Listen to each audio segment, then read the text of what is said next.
Les restes du tout premier ministre de la République démocratique du Congo, Patrice Emery Lumumba, ont été rapatriés dans son pays en provenance de la Belgique. La dépouille mortelle de ce héros national est arrivée à Kinshasa ce mercredi 22 juin 2022 par l'aéroport international de Njili, bien avant d'embarquer à Bruxelles, en Belgique. Le Premier ministre Jean-Michel Sama-Lukonde s'est adressé à l'un des pères de l'indépendance de la RDC. Selon la primature, ce même mercredi, une délégation conduite par le président de l'Assemblée nationale accompagnera la dépouille vers le Sankuru, province d'origine de l'illustre disparu, où des hommages lui seront rendus coutumièrement. Il va s'en suivre l'étape de Sankuru, puis celle de la Chopo avant le Haut-Katanga. C'est en début de la semaine prochaine que la dépouille reviendra à Kinshasa pour d'autres hommages avant l'inhumation, le jeudi 30 juin prochain au mausolée construit à la place de l'échangeur dans la commune de Limete, à Kinshasa. Père,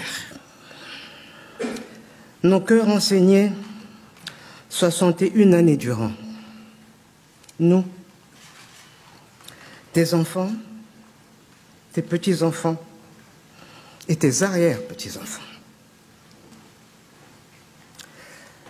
Mais aussi le Congo, l'Afrique et le monde. Nous pleurions ta disparition sans avoir fait de raison funèbre. Père,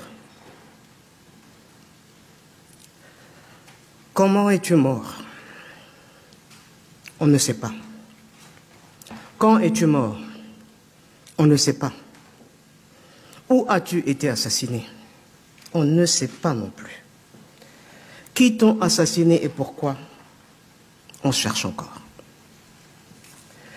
Tout ce que nous savons, Père, c'est que tu as été condamné par tes bourreaux à demeurer un défunt sans inhumation. Un corps sans chair ni ossements, une âme en perpétuelle errance, un héros sans panthéon, un objet sépulcral sous séquestre de la justice, sans l'ombre d'une tombe pour le repos éternel, n'ayant qu'une date comme tombeau, le 17 janvier 1961.